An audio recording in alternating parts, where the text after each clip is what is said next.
Hello. Welcome to my channel. My name's Denisha, but you can also call me Niche. I'm a marketer in big tech, but I'm also the host of the Chroma Radio podcast and the creator of the Chroma Network, which is an online platform for multifaceted women of color seeking true growth from the inside out. So if you're interested in mindset, image, career-based content, you're definitely going to want to subscribe and stay tuned in because we cover all of that here. Today, we're going to be discussing what staples you should be investing in order to create a solid wardrobe for work. With this whole concept of returning to the office, some of us may have already returned to the office. With all of this looming over our head, I think it's important to discuss the what's what of workplace fashion.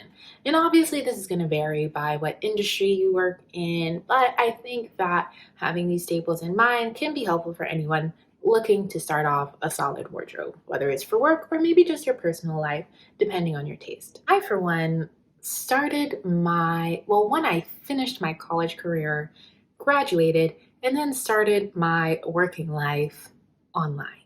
Yes. I really thought that I was going to be having a Carrie Bradshaw, Joan Clayton moment every day, cute happy hours in the city, dinner with friends.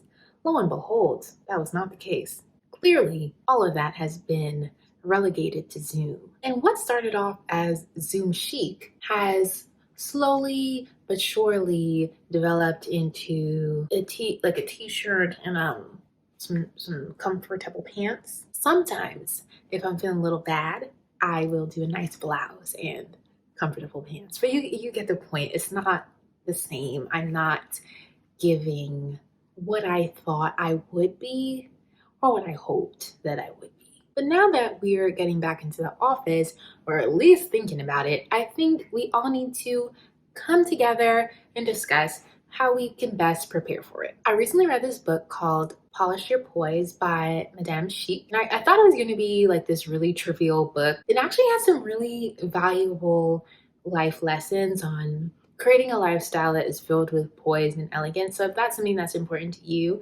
I recommend reading that book. It's really enjoyable to read and it goes by super quickly. But one concept that stuck out to me was the idea of creating a 10-piece wardrobe. So this is more of a concept. You don't literally have to only have 10 items in your wardrobe. The idea is just that you're creating a sense of simplicity and you're investing in good quality items. So they may be a bit more expensive, but these are things that are going to be timeless pieces. These are things that you can constantly go back to. You can mix and match to create multiple looks. So you determine the number of pieces that will go into that. Things that can affect that are the weather where you live, or maybe just your personal preference and style. Maybe you prefer to wear skirts over pants, or you only wear pants and don't wear skirts and dresses. So all of those things will determine the number of each item that you have. But the idea is just to create a concentrated wardrobe filled with a few good quality pieces. And I think this approach is perfect for someone who is maybe just in their first few years of being in the workforce, or maybe you're a college student and you don't necessarily have the funds to just do a complete overhaul of your wardrobe. You don't have to. By following this method of only acquiring a few number of good quality items, you can really hone in on what those things are that you need and invest there, and then slowly but gradually build that up. When I say invest, I don't mean that you need to shell out thousands of dollars. You can literally find great quality pieces for way less than that. And even if things are a bit more expensive, there are approaches that you can use to pay for them in a financially smart way. We'll discuss that in another video. But what this means is that you need to know how to spot quality. So that's things like fabrication. What material is this item made of? Stitching, does it look like it's made to last? Color, does this go with the rest of your wardrobe? Are you going to be able to pair with other things, or is it completely distinct? And then timelessness, as I said before, is this going to outlast the season's trends? So on and so on. It's more about learning how to spot quality versus spending a bunch of money. Because honestly, you could spend hundreds and thousands of dollars and still buy things that are not made well. So that's not really what's important when it comes to this. So the first thing I'm going to recommend is a good quality pair of jeans. You want these to look really tailored, and I'd honestly recommend starting out with a dark wash, maybe even black. I like a black jean because it can be dressed up or dressed down. It can just look like black pants if you don't feel like wearing trousers. A black jean will serve you well, in my opinion. It's really going to cover you in those moments where you don't want to look like you're wearing jeans. You still want that comfort of wearing a pair of jeans. Then I recommend trying a lighter wash. One thing to note is that good quality denim is going to be heavy. So based on my research, I believe it's anything under 12 ounces is kind of where you're like, what is this made out of? It probably isn't the best quality of denim. So if you can read the specs on the website or maybe even on the tag or ask someone in the store, how much does this pair of jeans weigh? If it's over 12 ounces or in that range, you're gonna know, okay, this is a good quality pair. They're also gonna feel stiff. So if you buy a pair of jeans and they're really stretchy and they feel like jeggings, they're probably not gonna last you very long. Sorry. This is a good indication of how this item was made. You want to check to see how much spandex it has, how much lycra it has, because that's going to determine that stretch effect. So you kind of want your jeans to be stiff and have a bit less give. That can mean that it might not be as comfortable, but I think that's where trying on different pairs, different designers, see what fits, what feels good, and go from there. Then again, you want to look at the stitching. So how is this material put together? Is it a double stitch? Is it thin? Is it thick? Because once that starts to unravel, then your pants start to unravel, and you don't want that, especially if you're spending a good amount of money. These things need to be able to survive. However you clean them, wash them, dry clean, it needs to be able to withstand all of that. So you want to look at your stitching as well. And you don't have to spend an arm and a leg here. I know that brands like Acne, Page, APC, like all those brands that typically are recommended as good quality can be pretty expensive and cost a few hundred, but you can honestly find really good quality denim at places like Levi's and Everlane. They both have great jeans for under $100 and they will last because of the construction. So that's a good place to start if you need a recommendation. Next up, we have tops. So these are your good quality blouses and nice tees. And I know you're probably like, t-shirt, that's the antithesis of where we're going here. But me, listen, I love a model off duty look. So if you have on a nice pair of straight leg jeans, maybe a nice blazer, a t-shirt, I think that's so cute. But the t-shirt has to be made well. It cannot be flimsy, wrinkly, has to be good quality material, a nice cotton maybe. One of my favorite places for t-shirts right now is Uniqlo. I love the U line. Those t-shirts are amazing. They wash well.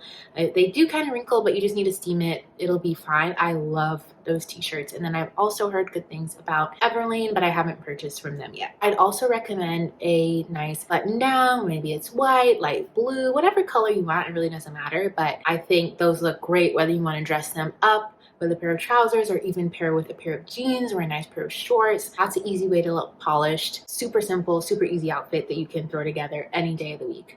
And it goes for a lot of occasions. It doesn't really matter where you're going. You're always going to look nice with that combination. When it comes to blouses, I love blouses just because you can play with so many things. I love a puff sleeve, playing with the necklines, the collars, any interesting buttons. There's so many ways you can dress up a blouse and jazz it up. So I definitely think that's a great place to look and expand your horizons when it comes to building your collection as well. Next up, we have our outerwear. I can talk about a blazer until the cows come home. I love me a nice blazer. I think that everyone should have that signature piece or accessory that they can throw into a look that just makes it uniquely them.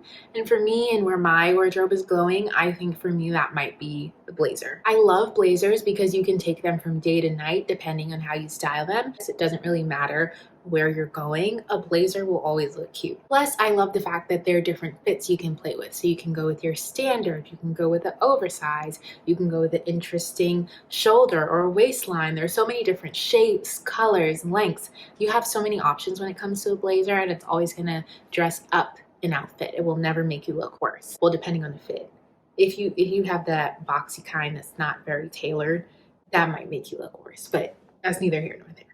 Also, if you're into thrifting, you will find a lot of options when it comes to blazers. I think it's probably one of the best ways that you can start building a collection of blazers, especially if you're into menswear. You can find a ton of good blazers in the men's section. Also, when it comes to outerwear, I think it's really nice to invest in a good quality coat. So something like wool or cashmere, you can pick the color, but those materials will withstand the test of time, even though they might be a bit more on the pricey side. Great materials to look for when you're shopping for a coat. Then we have dresses. So the way you approach dresses is going to be highly determined by your style. For me, the way I approach dresses, especially when it comes for work, if it's a shorter dress, I like a higher neckline with long sleeves, which is kind of like what I'm wearing now. Or if there aren't any sleeves, I prefer it to be longer. I just like to kind of mix and match where I'm showing skin and make sure that it's just not too much all around, but that's just my personal style. You don't have to stick with that. That's just what makes me feel comfortable. My favorite type of dress is the midi dress. I think it fits my body shape the best, and I just love midis because you can wear them with boots, you can wear them with sneakers, heels, whatever you want, and it's always gonna look classy and cute. So I really love a midi, and it spans the season. So if it's fall, as I said, throw it on with boots.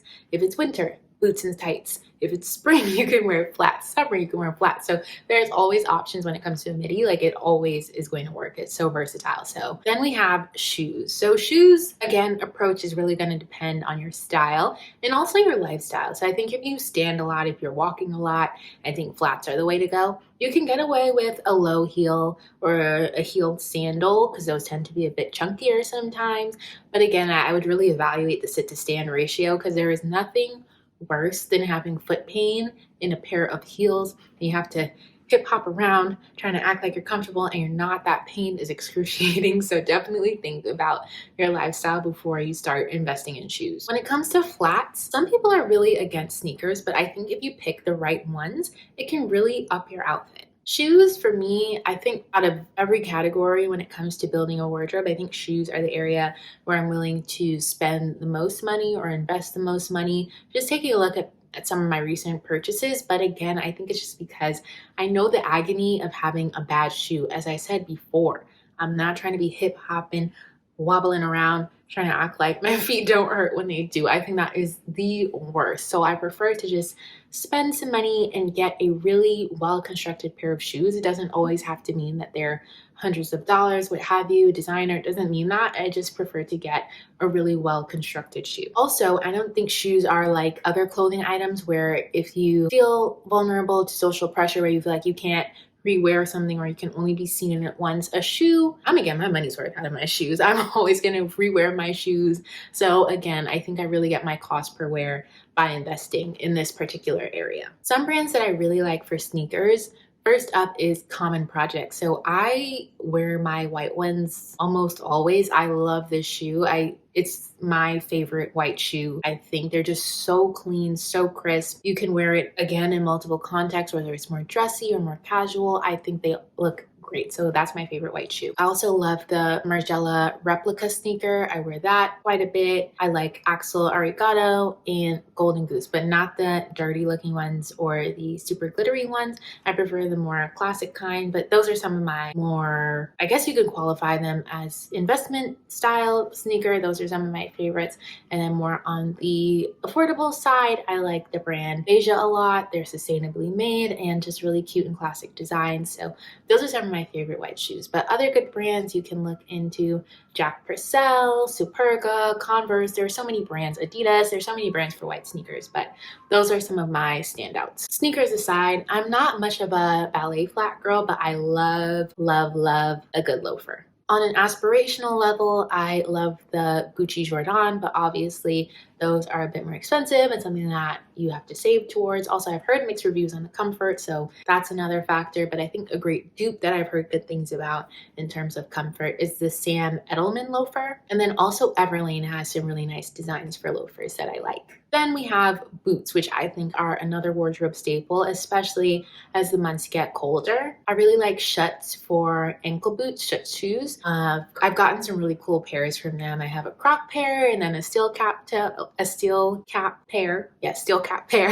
that I really like. And then also Zara. But I think when it comes to their boots, you want to look at the pricing and also the material. I know that they offer some genuine leather offerings. I think that's a good place to look if you would like to shop at Zara for boots, just to make sure that you're getting good quality construction, and then it's going to last for you. Last category is bags, and this is super important, especially if you're commuting to work and maybe you carry a laptop. You want something that's going to be able to support the weight of all of your things, not hurt your shoulders, and also last so that you don't have to keep replacing it all the time. The bag that you purchase should be a high quality material, so think genuine leather. That's a good go-to, or even vegan leather if that's something that you feel more comfortable with purchasing. But you want to make sure that you're buying something that is sturdy, well made, and durable. Again, it should be big enough to carry whatever you consider essential. So that could be your laptop, keys, phone, toiletries, makeup, whatever it is. You want to make sure that all of that can fit into your bag. So totes tend to be the way to go. The good thing about totes is that they come in so many different shapes. You can get a narrow one, a wide one. You can decide so many colors, so many designs, so many options, but you're going to want a good tote to commute with to work. If you like totes, you can also get a cute backpack.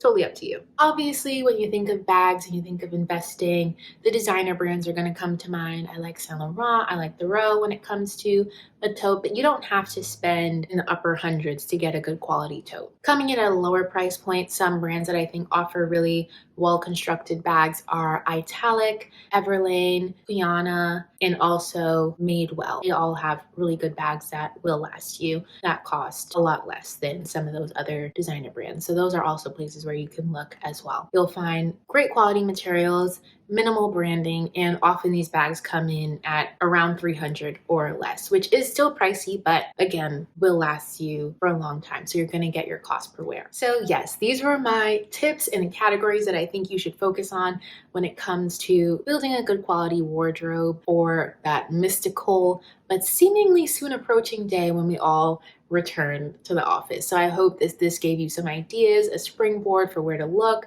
what brands you can shop at. The goal, at least from my perspective, is to buy less but buy better. This way you're not constantly replacing things because they're falling apart, because ultimately over the lifespan of your consumer journey, you'll end up spending more that way anyway. So in my opinion, it's better to just spend a bit more upfront on something that is made well and made to last versus consistently tossing things and buying new things. But if you're looking to dive deeper into your personal development journey, whether it's image related, so fashion and beauty, mindset, career, I highly recommend that you visit thechromanetwork.com. We have tons of articles published on all of these topics, and we're also accepting contributing writers. So if you're interested in submitting an article in any of those areas, you can visit www.thechromanetwork.com/contribute to submit an original idea, and we'll be in touch so you can get your writing up there. But yes, thank you so much for tuning in. I hope you subscribe, and I'll see you in the next video.